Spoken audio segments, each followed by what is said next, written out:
At ease, Caldwell said, but his eyes were sharp, assessing. I've been watching you. Sarah's pulse quickened. Sir?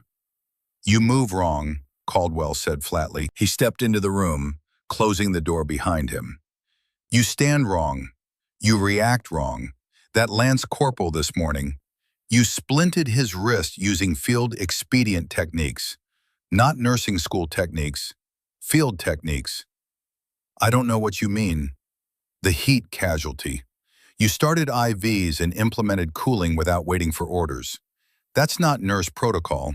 That's tactical combat casualty care protocol. The kind they teach at Fort Sam Houston to corpsmen going downrange. Damn, she'd been sloppy.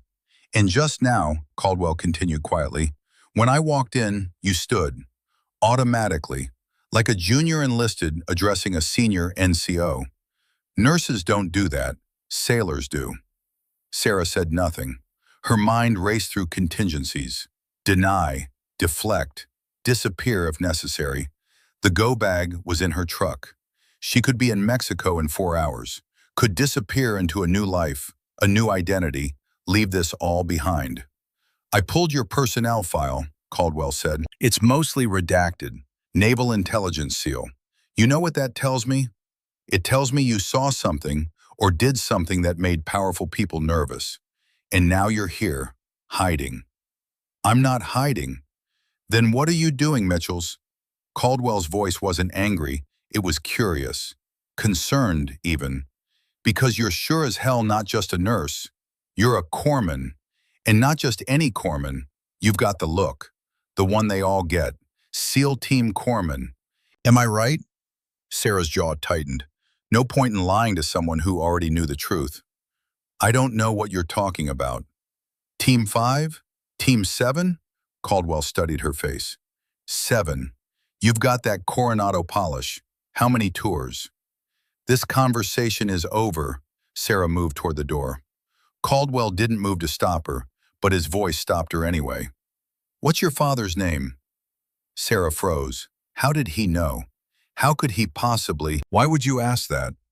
Because you've got that look, the one legacy kids get, the ones trying to live up to a ghost. Caldwell's voice softened, just barely. Who was he? Sarah's throat tightened. She could walk away, should walk away. But something in Caldwell's eyes made her stay. Something that looked like understanding. Gunnery Sergeant Daniel Mitchells, Force Recon, Beirut, 1983. The color drained from Caldwell's face. For the first time since she'd met him, the old Marine looked shaken. His hand reached out, gripping the back of a chair for support. Danny, he whispered. Jesus Christ, Danny Mitchells. You knew him? Caldwell sat down heavily in one of the plastic chairs. His hands were shaking. 50 years of being a Marine, and his hands were shaking. 1st Battalion, 8th Marines, Beirut peacekeeping operation. I was there, October 23rd. He stopped, swallowing hard. I pulled him out of the rubble. The room tilted. Sarah gripped the edge of the table, her knuckles white. You were there? First sergeant at the time. We'd been on perimeter patrol when the truck hit. Heard the explosion from 2 clicks away. By the time we got back, Caldwell's voice was thick with 43 years of grief. The building was gone, just gone. 4 stories of concrete crushed down to nothing. We dug for 3 days, found 89 men, some alive, most not. My father, he was alive when we found him, for about 30 seconds. Caldwell's voice cracked. He was conscious. He knew he was dying. His chest was crushed. Couldn't breathe, couldn't talk much. But he grabbed my hand. You know what he said? Sarah couldn't speak, could barely breathe. 26 years of wondering what her father's last words had been. 26 years of questions that no one could answer. He said, "Tell my kid to be brave. Tell them I did my duty." Caldwell looked up, tears streaming down his weathered face. He didn't know you were a girl yet. Your mom was only 2 months pregnant. But he wanted you to know he died doing his job, protecting his Marines. Sarah's legs gave out. She sat down hard, the world spinning. 26 years of absence. 26 years of trying to know a ghost. And here was the answer, delivered by a stranger who wasn't a stranger at all. I held his dog tags while they bagged him, Caldwell continued. I didn't know he had a daughter. Didn't know you existed until just now. But I remember Danny. He was a good Marine, one of the best. Tough as nails, but gentle with the young guys. He would have been a great father. Silence filled the room. Outside, the desert sun beat down on the training grounds, where young Marines practiced for wars that would define their lives. Inside, two warriors sat across from each other, connected by a ghost neither could escape. Finally, Sarah spoke. Her voice was barely a whisper. Why are you telling me this? Because you're his daughter, and because I owe him. Caldwell straightened, wiping his eyes. Whatever you're hiding from, whatever you're running from, I'll help. That's a promise. Marine to Marine. I'm not a Marine. No, Caldwell agreed, but you're close enough. Your father's blood, your grandfather's legacy, that counts for something. Before Sarah could respond, her phone buzzed. She glanced at the screen. Unknown number. Encrypted. Her blood turned to ice. She answered. Go. Commander Hayes's voice was tight, urgent. Ghost Actual, we have confirmed intel. Drake knows your location. Repeat, Drake knows your location. Extraction team is 30 minutes out. Get to the roof and wait for pickup. Negative, Sarah said. Her voice was steady despite the adrenaline spike. I have 34 patients in this hospital in minimal security. I'm not leaving them exposed. That's not your call, petty officer. It is now. Ghost Actual, out. She ended the call. Caldwell was on his feet. What's happening? Sarah stood, her mind already shifting into operational mode. The quiet nurse disappeared. The SEAL Team corpsman emerged. The warrior who'd survived 3 tours in 23 firefights and 1 impossible testimony. We have a problem, Gunnery Sergeant, and I'm going to need your help. Before Caldwell could respond, the lights flickered. Once, twice. Then the emergency lighting kicked in, bathing the hallway in red. And somewhere in the distance, Sarah heard the sound that defined her nightmares. The sound that had followed her from Helmand to Kabul to every sleepless night since. Gunfire. The hospital was under attack. The gunfire came from the main entrance. 3 controlled bursts. Professional, military cadence. The unmistakable rhythm of trained operators engaging targets. Sarah's body moved before her mind finished processing. Muscle memory from 3 tours, overriding 3 years of pretending to be someone else. She was at the door, hand on the frame, head canted to listen. Counting shots, calculating distances, assessing threats. Get down, she said to Caldwell, but he wasn't getting down. He was moving with her, his body falling into the same tactical posture she'd adopted. 50 years of training didn't disappear just because you got old. How many? He asked. Unknown, at least 3 shooters based on fire pattern, suppressed weapons, coordinated entry. Sarah's mind raced through the building layout she'd memorized on her first day. 4 floors, 3 stairwells, 2 elevators currently locked down by emergency protocol, multiple choke points. They'll hit the main entrance, secure the lobby, then move floor by floor, clearing rooms. Security response? 2 guards on duty, both former MPs but retired, against professional shooters. Sarah shook her head. They're already down. The hospital's PA system crackled to life. A man's voice, calm and controlled and utterly chilling. Attention all staff and patients. This is a security drill. Remain in your current locations. Do not attempt to leave the building. This is a drill. Repeat, this is a drill. That's not a drill, Caldwell said. No, it's a hostage situation. Sarah pulled out her phone, fingers flying across the encrypted keyboard. Message to Commander Hayes. Hospital under attack. Multiple hostiles. Declaring imminent threat. Rules of engagement authorized. The response came back instantly. QRF en route. ETA 25 minutes. Hold position. 25 minutes. Might as well be 25 years. Sarah looked at Caldwell. I need to get to the 4th floor. Janitor's closet, East Wing. What's there? Insurance. Sarah moved toward the stairwell. You need to get the patients to a secure location. Surgical wing. It's got reinforced doors and only one entry point. Barricade it. Keep everyone calm. Keep everyone quiet. And what are you going to do? Sarah paused at the stairwell door. The transformation was complete now. No more hiding. No more pretending. This was who she was. Who she'd always been. A hospital corpsman who'd taken an oath to support and defend.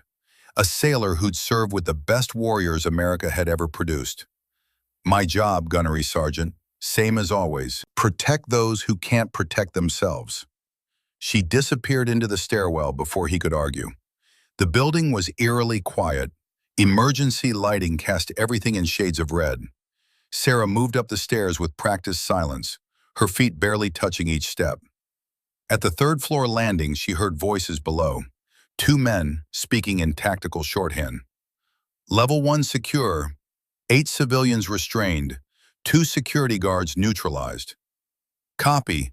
Moving to level 2. Target is female, late 20s, brown hair, approximately 5'3". Last known location, emergency department. Sarah froze. They had her description. They knew exactly who they were looking for. This wasn't a random attack or a robbery or terrorism. This was an assassination dressed up as something else. Drake. It had to be Drake. She continued up to the 4th floor, moving faster now. Time was a luxury she didn't have. The janitor's closet was exactly where she'd left it, unlocked and unremarkable. Inside, behind boxes of cleaning supplies and industrial mops, was a maintenance panel. Sarah popped it open. The locked case sat in the crawl space behind the wall. She pulled it out, her fingers working the combination lock from memory. 3 right, 2 left, 4 right. The lock clicked open. Inside was everything she'd sworn she'd never need again. The M4A1 came together in her hands like an old friend returning home. 30 seconds to assemble. Upper receiver to lower receiver. Bolt carrier group, charging handle, magazine well. She loaded the first magazine with 30 rounds of 5.56 NATO, chambered around, checked the ACOG scope. The weapon felt right. Felt like coming home to a house you tried to forget, but your body still remembered. Level 3 A body armor went on next. Not military grade, but better than nothing. Her grandfather's K-bar knife clipped to her belt. 3 more magazines in the vest pouches. A small medical kit, because old habits died hard. Because she was a corpsman first, warrior second. And finally, her father's dog tags. She pulled them over her head, feeling the weight settle against her chest. Sorry, Dad, she whispered. I know you wanted me to be brave, but I don't think you meant like this. Sarah moved back into the hallway. The hospital had gone completely silent now. No alarms, no announcements, just the hum of emergency systems and the distant sound of bootsteps on linoleum. She'd taken a radio from the security office on her way up, clipped to her vest now. A voice came through, male, professional, eerily familiar.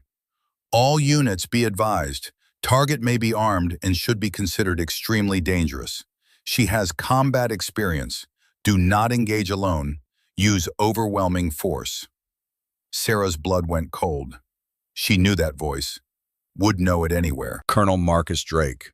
3 years in Leavenworth hadn't changed it. The same calm authority. The same absolute certainty that he was right and everyone else was wrong. Drake, she said into the radio, knowing he'd hear it. Knowing he'd recognize her voice the same way she'd recognized his. This doesn't have to happen. Let the patients go. This is between you and me. Static. Then Drake's laugh, low and bitter. Doc, still trying to save everyone, aren't you? Even after everything, even after you destroyed my career, My life, my future. You're still trying to play hero. You destroyed your own career when you started trafficking opium. I was funding operations that kept Americans alive, operations that Congress was too weak to authorize. I was doing what needed to be done. You got Marines addicted to heroin to line your pockets. Casualties of war, Doc. Acceptable losses in service of a greater good. Drake's voice hardened. But you couldn't accept that, could you? Had to testify, had to tell the truth, had to be so goddamn righteous. Sarah moved while he talked, using his voice to mask her footsteps. She was on the third floor now, working her way toward the surgical wing where Caldwell would have moved the patients. So this is revenge? You're going to kill innocent people because I held you accountable? This isn't revenge, this is justice and correction. I'm here for two things, Doc. First, the Phoenix 7 compound in your pharmacy. $200 million worth of experimental cardiac revival drug. Very valuable on the black market. Consider it compensation for my time in Leavenworth. Sarah's mind raced. Phoenix 7. She'd heard about it in classified briefings. Experimental battlefield medicine. Could revive soldiers after cardiac arrest, buying crucial minutes for treatment.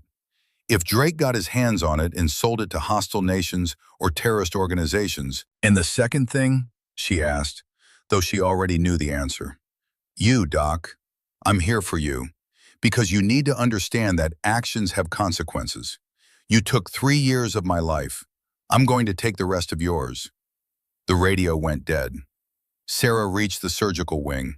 The doors were barricaded from the inside, exactly as she'd hoped. She knocked in a pattern. 2 quick, 1 slow, 2 quick. Signal she'd given Caldwell before leaving. The door cracked open. Caldwell's face appeared, grim but steady. Mitchell's. You're armed. Yeah, well, seemed like the occasion called for it. Sarah slipped inside. How many patients? 34, plus 12 staff, all accounted for. The surgical wing had been converted into a makeshift fortress. Gurneys blocked the windows. Medical equipment formed a secondary barrier at the door. The patients, mostly young Marines with various injuries, looked scared but determined. Some of the more mobile ones had armed themselves with whatever they could find. IV stands, fire extinguishers. One Lance Corporal held a defibrillator like a club. It was the same Lance Corporal she'd treated that morning, the one with the broken wrist. He met her eyes and nodded once. Recognition, trust. Marines, Sarah said, and every head turned toward her. They saw the rifle, saw the body armor, saw something that didn't match the quiet nurse they'd known for 2 months. My name is Petty Officer Sarah Mitchells. I'm a hospital corpsman, first class, former SEAL Team 7. This building is under attack by hostile forces. But I need you to know something. We are going to survive this. Every single one of you is going home today. That's a promise.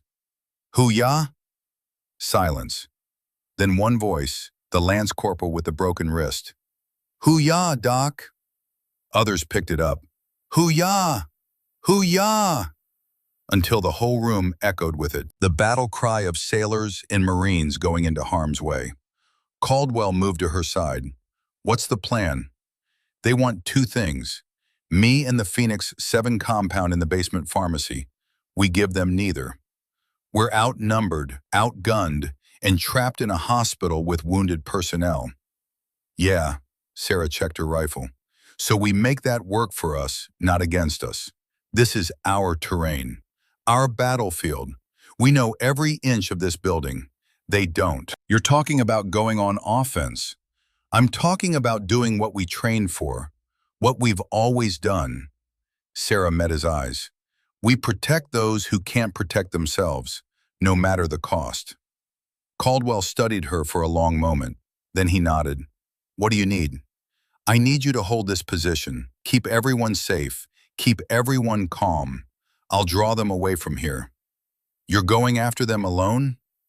Alone is what I do best, Gunny. A young nurse, Corporal Chen, stepped forward. Ma'am, I can help. I'm Navy too. Hospital Corpsman School. trained in trauma care. If you're going into a fight, you might need medical support. Sarah shook her head. Too dangerous. With respect, ma'am, you don't get to decide that. These are my patients too. Chen's jaw was set. Besides, you taught me this morning, most good for the most people. That means keeping you alive so you can stop them. Sarah wanted to argue, wanted to order her to stay. But she saw herself in Chen's eyes. The same desperate need to be useful. The same unwillingness to hide while others fought. The same fire that had driven her to volunteer for SEAL team training all those years ago. Stay close. Stay quiet. And if I tell you to run, you run. Understood? Yes, ma'am. Caldwell handed Sarah something. A small metal object, worn and scratched. She looked down and her breath caught. A Purple Heart medal. The name engraved on the back. G. Sergeant Daniel J. Mitchells. Your grandmother gave this to me, Caldwell said quietly, 43 years ago. After the funeral, said someday Danny's kid might want it.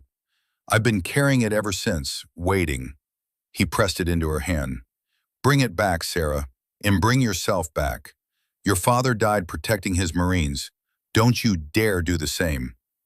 Sarah closed her fingers around the medal. Semper Fi, Gunny. Semper Fi, Doc. Sarah and Chen slipped out of the surgical wing, moving into the blood-red emergency lighting of the hospital corridor. The building had become a maze of shadows and danger. Every corner was a potential ambush. Every sound was a potential threat.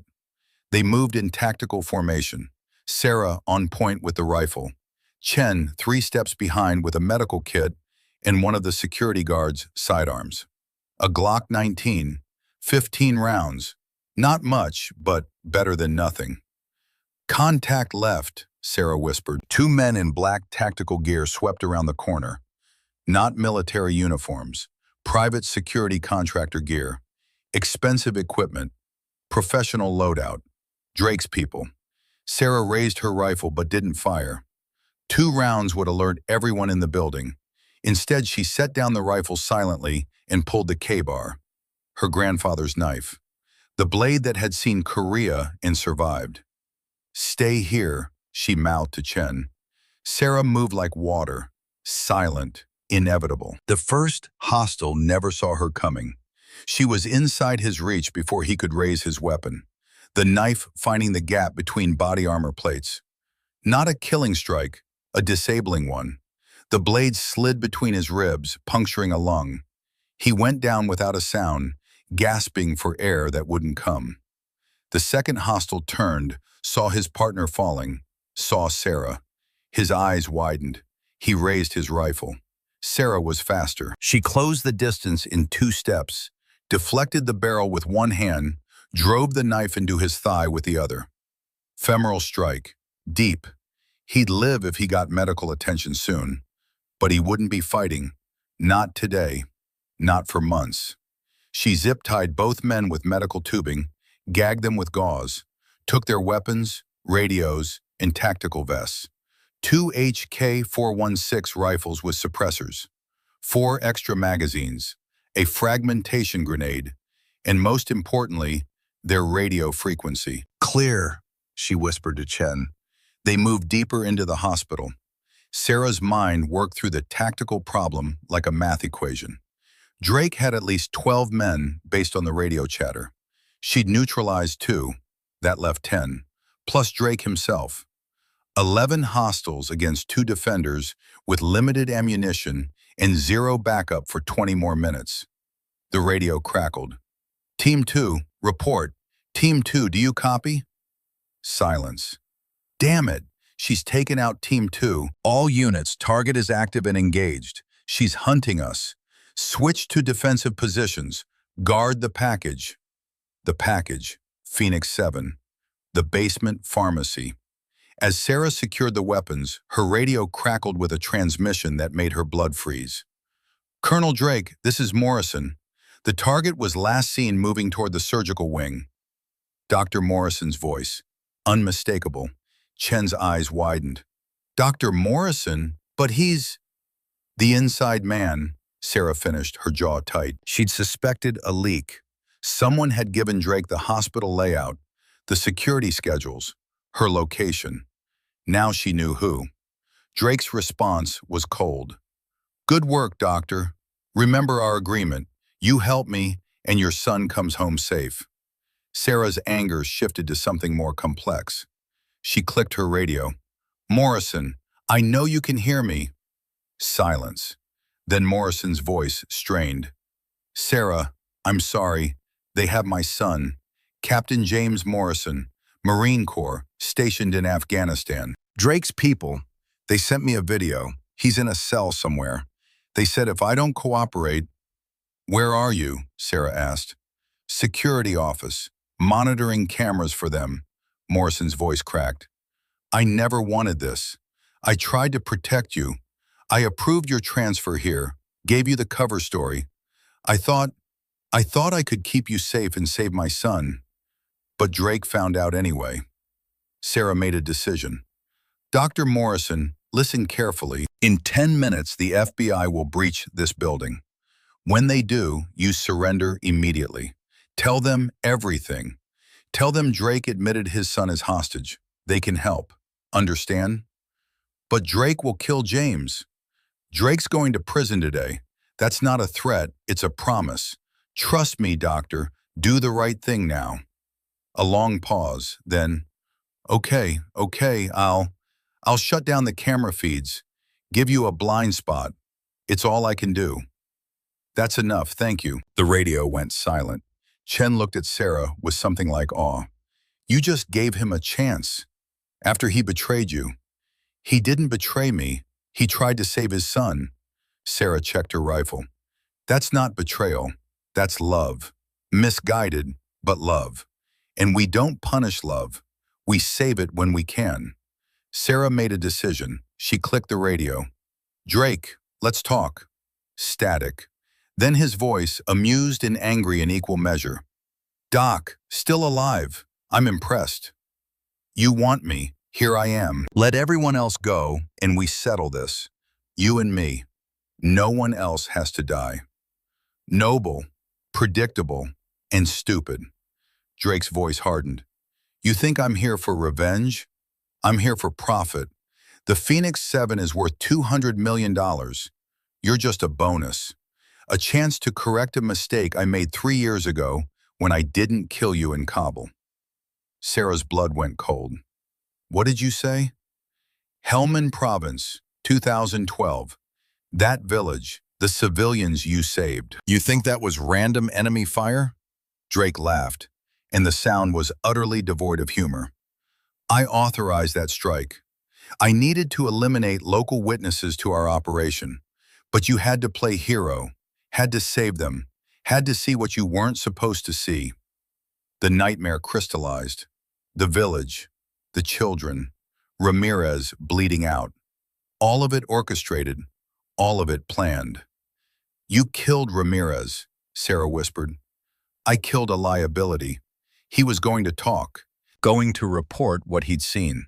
So I made sure he didn't." Drake's voice was utterly calm, utterly certain. "Acceptable casualties, Doc. Just like today. Those 34 patients upstairs, those 12 staff members, they're all acceptable casualties if it means I get what I came for." Rage flooded Sarah's system. White hot and absolutely focused. 3 years of nightmares, 3 years of guilt. 3 years of wondering if she could have saved Ramirez. And all of it was a lie, a setup, a murder. "You want the Phoenix 7? Come and get it. I'll be waiting in the pharmacy. But Drake, you better bring everyone, because I'm not going down easy." "Oh, I'm counting on it, Doc. I've been looking forward to this for 3 years." Sarah ended the transmission, looked at Chen. "We're going to the basement. We're going to set a trap. And we're going to end this." "How?" With the one thing Drake never understood. Sarah checked her rifle. "I'm not a killer. I'm a corpsman. My job isn't to take lives. It's to save them, even when it means sacrificing my own." They descended into the basement. The pharmacy was a reinforced room with a heavy vault door, designed to protect controlled substances and expensive medications. Inside, row upon row of shelves held everything from basic antibiotics to experimental compounds, including Phoenix 7. Sarah found the secure cooler. Inside were 500 vials of clear liquid, each marked with biohazard symbols and classification stamps. $200 million, the future of battlefield medicine, and Drake's ticket to freedom and wealth. She pulled out her phone, sent one final encrypted message to Commander Hayes. Basement pharmacy, 11 hostiles incoming. If I don't make it, tell my grandfather's family I died like a Marine. Tell Caldwell he kept his promise. And tell Drake he was wrong. Some things are worth dying for. Ghost, actual, out. Chen stared at her. Ma'am, what are you planning? Sarah looked at the young corpsman, saw herself at that age, full of conviction and certainty that right would prevail. She hadn't learned yet that sometimes right lost, sometimes evil won. Sometimes heroes died and the world kept spinning. Corporal Chen, I need you to listen very carefully. In about 3 minutes, a lot of bad men are going to come through that door, and I'm going to stop them. But I need you to survive. I need you to tell this story. Can you do that? I'm not leaving you. Yes, you are. That's an order. Sarah pointed to a ventilation shaft. That leads to the loading dock. You crawl through, you get out, you find the FBI when they arrive, and you tell them everything. You tell them Drake admitted to Helmand. You tell them he killed Ramirez. You make sure that bastard never sees daylight again. Tears streamed down Chen's face. Please don't do this. I have to. Because 34 patients upstairs are counting on me. Because every Marine who'll ever need Phoenix 7 is counting on me. Because this is what I swore to do. Sarah touched the purple heart hanging around her neck. Tell Gunnery Sergeant Caldwell I kept the faith. Chen sobbed but nodded. Sarah helped her into the ventilation shaft, watched her disappear into darkness. Then she turned to face the door. She had one rifle, 6 magazines, 180 rounds, one fragmentation grenade, one knife, and one absolute certainty. Drake was wrong. She wasn't just a corpsman. She was a United States sailor who'd sworn an oath. To support and defend the Constitution against all enemies, foreign and domestic, to bear true faith and allegiance, to obey the orders of those appointed over her. And her last order, from the only person who mattered now, was simple. Survive, fight, win. Sarah Mitchells, Petty Officer First Class, Hospital Corpsman, SEAL Team 7, took position behind the pharmacy counter. The radio crackled with movement. Drake's teams converging on her position. 11 men against 1 woman. She smiled. They still didn't understand. She'd been outnumbered before. In Helmand when the Taliban surrounded her aid station. In Kandahar when insurgents breached the wire. In Kabul when Drake's people tried to silence her the first time. And she'd survived all of it. The door exploded inward. Flashbang, blinding light, deafening sound. Sarah's eyes were already closed, her ears already protected by foam plugs she'd grabbed from the medical supplies. She'd been expecting it. Through the smoke and chaos, they came. Dark shapes with rifles, professional, coordinated, deadly. Sarah Mitchells, daughter of a Marine killed in Beirut, granddaughter of a Marine who survived Chosin, rose to meet them. And the hospital basement became a battlefield. The flashbang faded and Sarah moved. Not away from the danger, but into it, because that's what they never expected. Hostiles anticipated suppression, fear, defensive positions. They got violence of action instead. The first man through the door caught 3 rounds center mass before his brain registered the muzzle flash. Body armor absorbed 2. The third found the gap at his collar. He went down hard. Sarah was already rolling, changing position before return fire chewed up the counter where she'd been. Pharmaceutical bottles exploded in cascades of pills and glass. She came up behind a shelving unit, acquired the second target. Double tap. Headshot. Down. 25 rounds left in the magazine. She's behind the shelves, southeast corner. Sarah counted rounds in her head. The second hostile entered in a tactical stack, rifle up, scanning left. Sarah was right. He never had time to adjust. Her first round caught him in the shoulder gap between body armor plates. The second round, as he spun, entered through the side of his vest, where the protection was thinner. Combat medicine made her a better shooter. She knew exactly where the armor ended and flesh began. 23 rounds. "Flash out!" someone yelled. Sarah closed her eyes, turned away, opened her mouth to equalize pressure. The concussion washed over her like a physical wave. When she opened her eyes, 3 more hostiles were pushing through the door. She'd been counting on that. Sarah had pre-positioned a rolling medication cart at a specific angle. She kicked it hard. The cart rolled toward the entrance, blocking their immediate sightline. She used the 3-second distraction to move again, this time to the pharmaceutical refrigeration units. Steel casing that would stop rifle rounds. The hostiles engaged the cart, rounds tearing through thin metal and medication bottles in a storm of gunfire. Sarah flanked, came at them from an angle they'd already cleared. Classic L-shaped ambush, straight from Marine Corps urban warfare doctrine. Third hostile never saw her.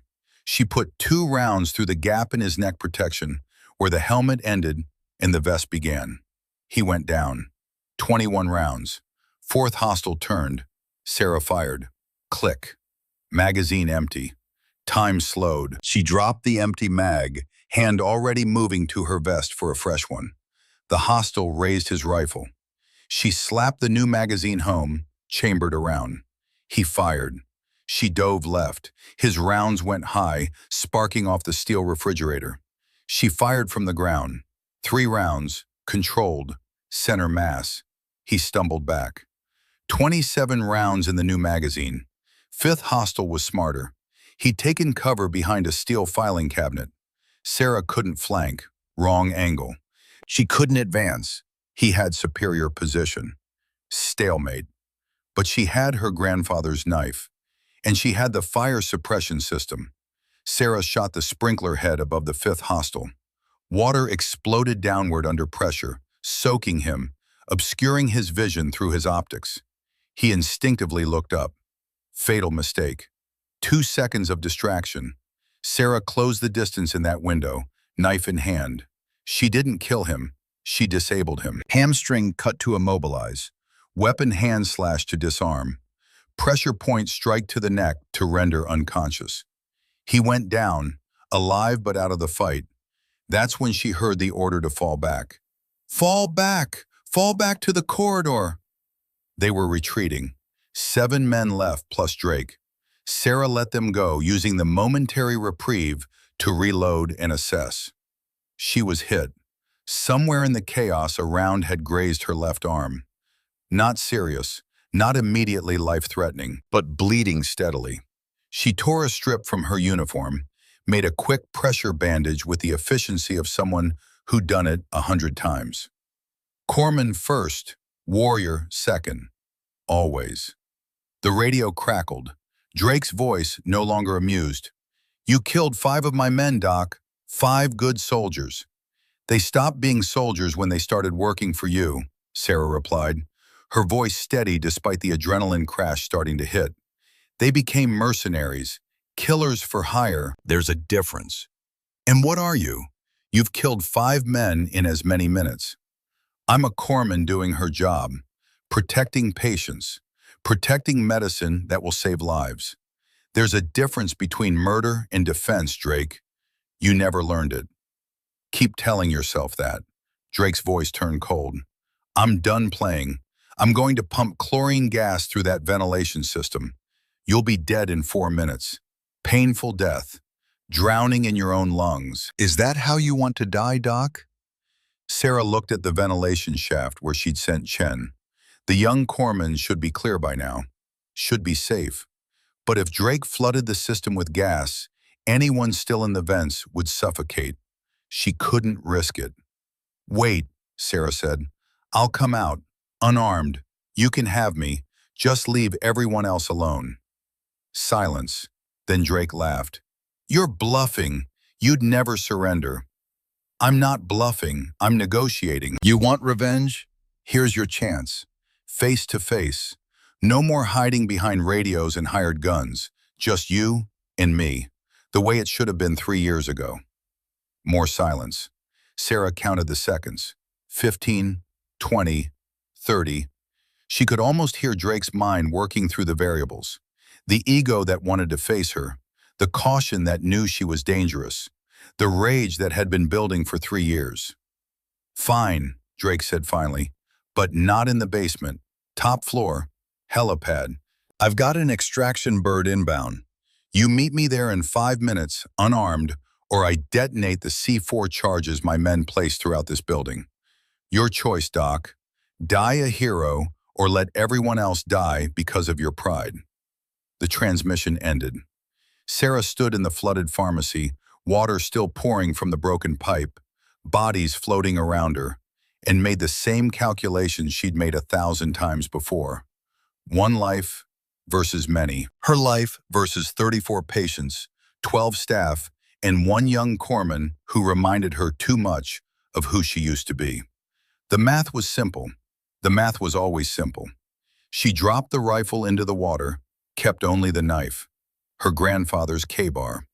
If she was going to die, she'd die holding something that mattered, something that connected her to the men who'd come before, men who'd made the same choice she was making now. She climbed out of the basement, water sluicing from her boots, blood dripping from her arm. The emergency lighting painted everything in shades of red. Appropriate. Everything ended in red eventually. The stairwell to the roof was clear. Too clear. Drake's remaining men had pulled back, regrouped, waiting for her. Sarah climbed anyway, each step heavier than the last. Not from injury, from knowledge. This was a one-way trip. Drake wouldn't let her live. Couldn't let her live. She'd destroyed him once. He wouldn't make that mistake twice. But maybe she could buy enough time. 5 minutes until the FBI arrived. 5 minutes until Caldwell and the patients were safe. 5 minutes was an eternity in combat. 5 minutes was also nothing at all. The rooftop door stood open. Beyond it, the Mojave night blazed with stars. Sarah had forgotten how beautiful the desert could be at night. No light pollution, no civilization, just the ancient light of distant suns and the cold wind that swept across millennia of stone. Drake stood at the center of the helipad, silhouetted against the sky. 6 men flanked him, rifles raised. A helicopter idled at the far edge, rotors spinning, pilot visible in the cockpit. Extraction ready, escape route secured. He'd planned for everything. Doc, Drake said, his voice carrying over the rotor wash. Right on time. I appreciate punctuality. Sarah walked forward, hands visible, knife still gripped loosely. I'm here. Let everyone go. Of course. I'm a man of my word. Drake gestured and one of his men held up a radio. All units, stand down. Release the hostages. Mission complete. Sarah heard the transmission echo, heard the confirmation responses. The surgical wing doors opening, the patients evacuating. Caldwell's voice, urgent and angry, demanding to know where Sarah was. She closed her eyes briefly. They'd be safe. That was all that mattered. Now then, Drake continued, moving closer. 3 years I waited for this. 3 years in a cell, planning. Do you know what Leavenworth does to a man? It breaks you, strips away everything except rage and the need for revenge. You did this to yourself, Sarah said quietly. You trafficked drugs, you got Marines killed, you murdered Ramirez, you orchestrated Helmand. All of it was you. I did what was necessary. Drake's control cracked, just slightly. The operations I ran saved American lives. The intelligence I bought with that money prevented attacks, stopped terrorists. But you couldn't see past your self-righteous morality, could you?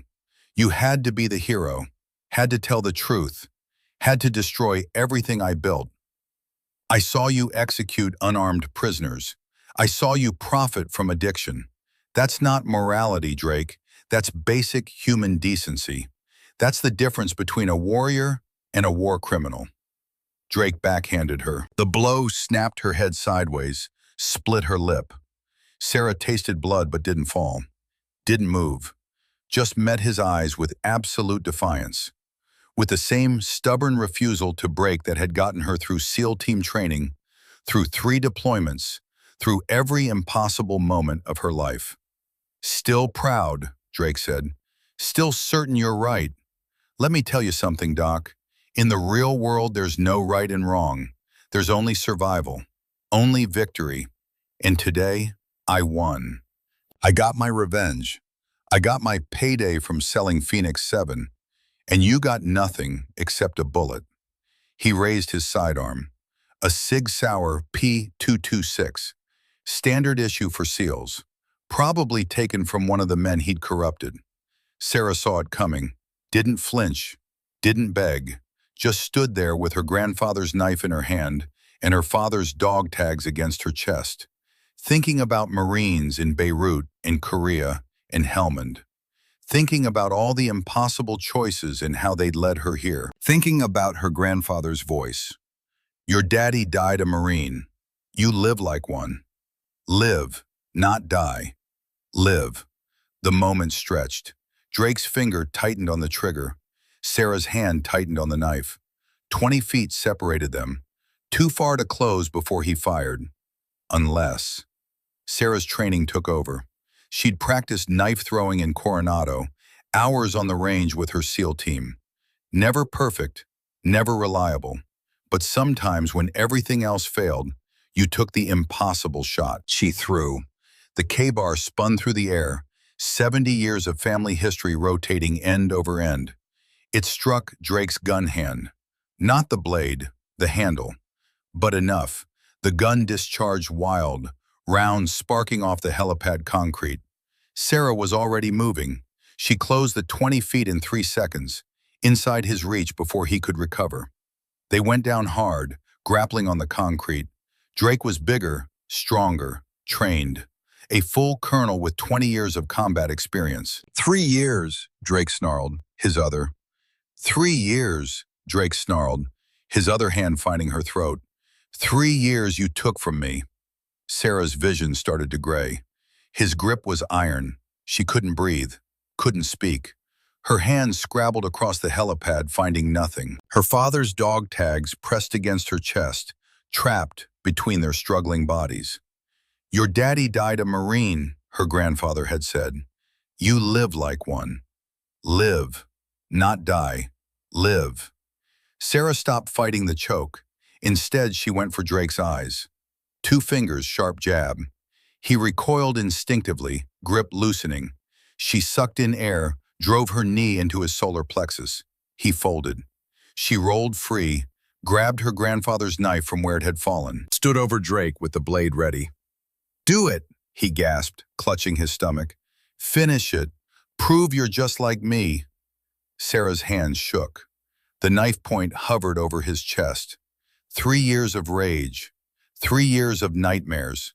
3 years of running. She could end it all right here. Could make sure he never hurt anyone again. Sarah, Caldwell's voice. She turned her head, saw the old Marine at the rooftop door. Behind him, Marines in full combat gear. Behind them, FBI operators in their distinctive black fatigues. The cavalry had arrived. But they weren't moving. They were watching, waiting to see what she would do. Sarah looked down at Drake, looked at the knife, looked at the man who'd killed Ramirez, who'd orchestrated Helmand, who'd hunted her for 3 years, who'd destroyed so many lives in service of greed and ego. And she made her choice.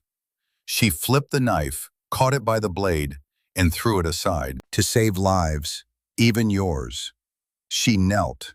To save lives, even yours. She knelt, pulled out the medical kit she'd kept on her vest, started treating the shallow cuts from their fight, even as FBI agents rushed forward to restrain him.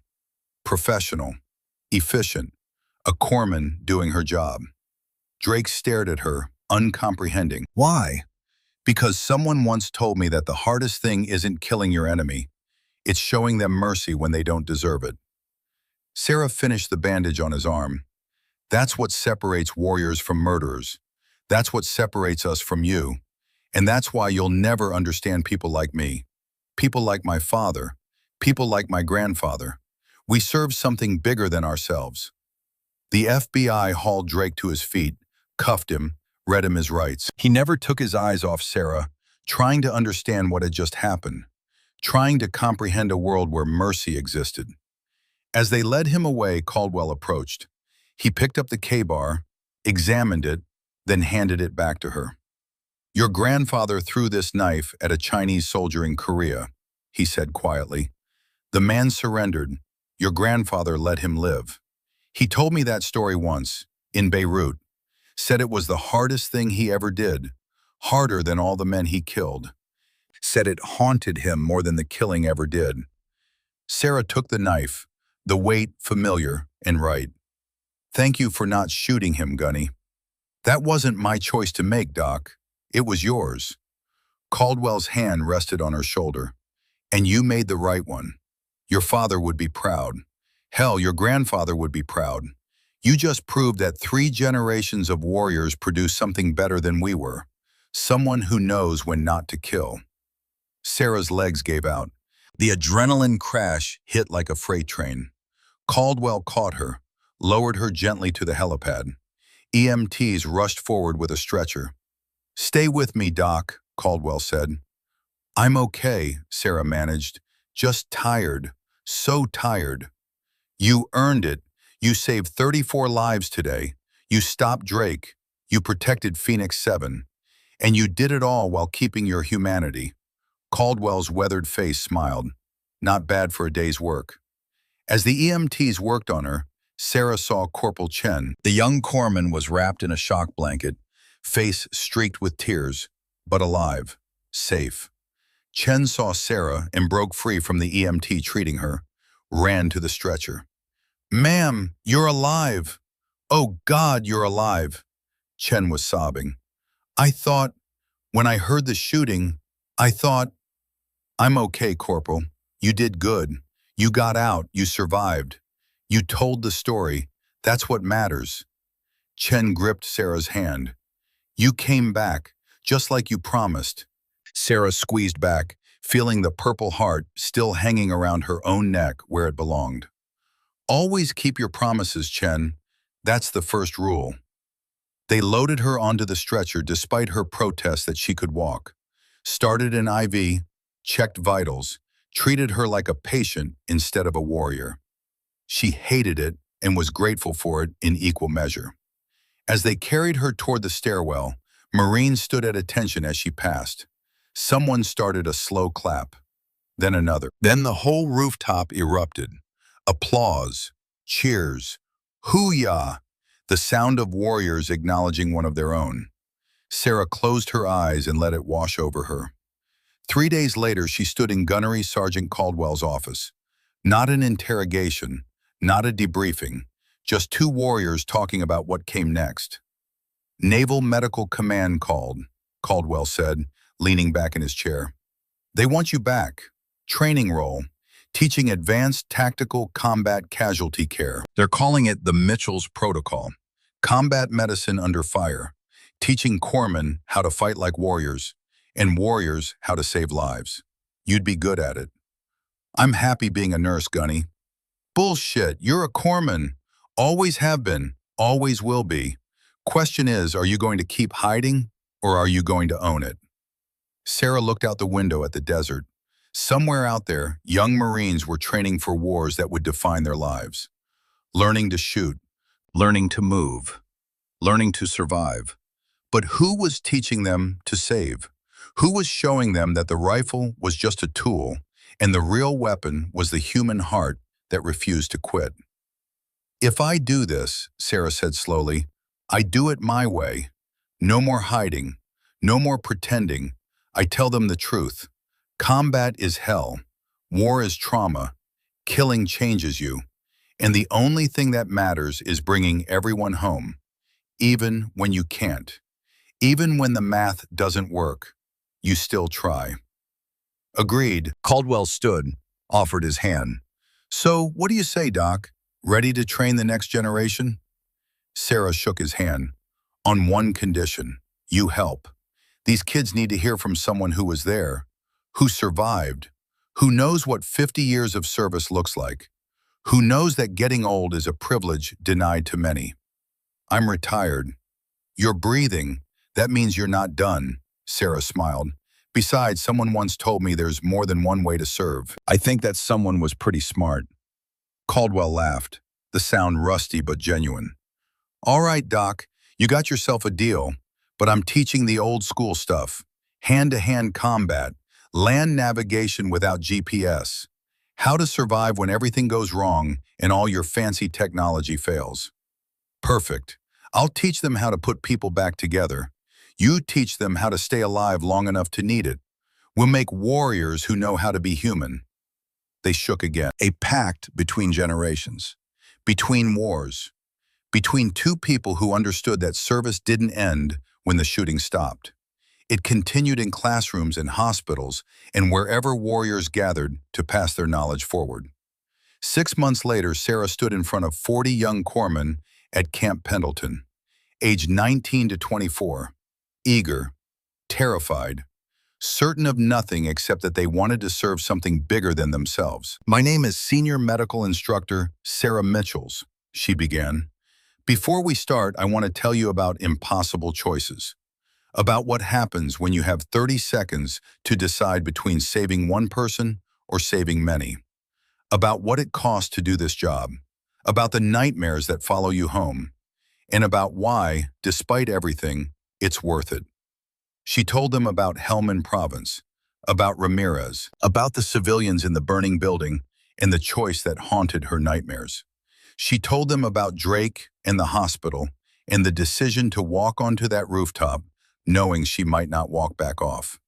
She told them about mercy and why it mattered more than vengeance. You're going to face moments like that, she said quietly. Moments where every option is terrible and you have to choose anyway. And here's what I learned. You can't save everyone. The math doesn't always work. But you try. You always try. Because that's what we do. That's who we are. We stand between the innocent and harm. We are the shield when others can't defend themselves. And sometimes that costs everything. The classroom was silent. Then one hand raised. A young corpsman, barely 19. Ma'am, do you regret it? Serving? Seeing what you saw? Losing what you lost? Sarah thought about her father, about Beirut and the truck bomb and the Marine who died before he could meet his daughter, about her grandfather and Chosin Reservoir and the frozen mountains of Korea, about Ramirez and Helmand and every impossible choice and every scar and every nightmare that still woke her at 300 hours. Every single day, she said honestly, but I don't regret serving. There's a difference. My grandfather fought in Korea. My father died in Beirut. I served in Iraq and Afghanistan. 3 generations of warriors. One mission that never changes. Stand between evil and the innocent. Protect those who can't protect themselves. That's not a burden. That's an honor. And today, I'm passing that honor to you. She paused, meeting each young corpsman's eyes in turn, seeing herself in their faces, seeing her father, seeing her grandfather, seeing the long line of warriors who'd come before and the long line who'd come after. That's the legacy. Not the wars, not the killing, the protecting, the saving, the refusing to quit when quitting would be easier. That's what makes us warriors. And that's what I'm going to teach you. At the back of the classroom, Gunnery Sergeant Frank Caldwell stood at attention, watching. He'd been skeptical when Naval Medical Command approved the new training program. Skeptical that kids these days had what it took. Skeptical that one woman could make a difference. He wasn't skeptical anymore. After class, Sarah walked to the Camp Pendleton Memorial, the Beirut Wall, row upon row of names carved in black granite. She found her father's name, traced it with one finger. The Purple Heart hung around her neck now, worn openly. No more hiding. "I did my duty, Dad," she whispered, "just like you asked. I was brave. I survived. And now I'm passing it forward to the next generation, to the ones who carry the legacy when I'm gone." Caldwell appeared beside her, 2 cups of coffee in hand. He offered one. They stood together in silence, 2 warriors from different generations, united by the dead they carried and the living they protected.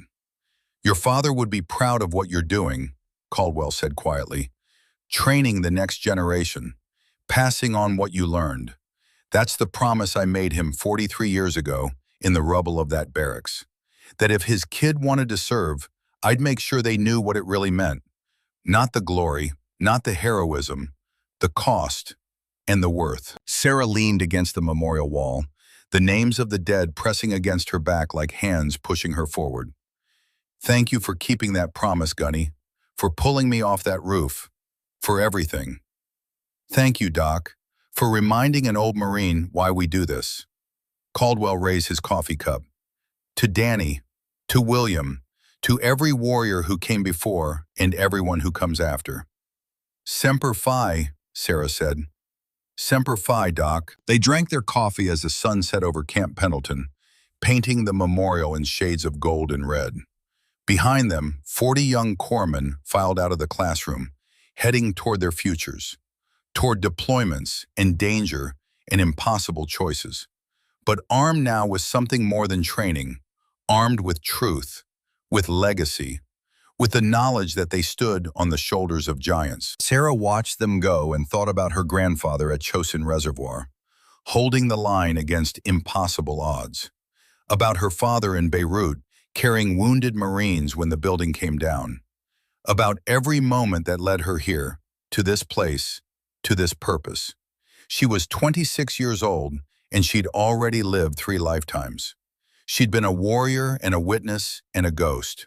She'd killed and she'd healed, and she'd nearly died for strangers who became family. She'd learned that mercy was harder than vengeance, and that living was harder than dying. And she'd do it all again tomorrow if they asked. Because service didn't end when the shooting stopped. Service was walking into classrooms and telling hard truths. Service was training the next generation to be better than you were. Service was carrying the dead with you always and using their memory to light the way for the living. Sarah Mitchells, daughter of Marines, keeper of promises, teacher of warriors, walked toward the setting sun with her father's purple heart against her chest and her grandfather's knife on her belt. Behind her, the memorial wall stood silent witness. Ahead of her, the future waited. And for the first time in 3 years, Sarah didn't face it alone. She had her ghost to guide her students to train, her mission to complete. And an old Marine named Frank Caldwell, who'd promised her father 43 years ago that if Danny's kid wanted to serve, he'd make sure they served right. Promise kept, mission accomplished, honor satisfied. Semper Fidelis, always faithful. The words carved on every Marine memorial, the creed that defined generations, the legacy that continued, unbroken, from shore to shore and war to war. From Tripoli to Belleau Wood, to Iwo Jima, to Chosin, to Khe Sanh, to Fallujah, to Helmand, and beyond. Sarah carried it forward now. And someday, when she was old and gray like Caldwell, she'd pass it to someone else. Someone young and scared, and certain of nothing except that they wanted to serve something bigger than themselves. And the legacy would continue, generation after generation, war after war, sacrifice after sacrifice, until the last Marine stood, until the last corpsman healed, until the last promise was kept, forever.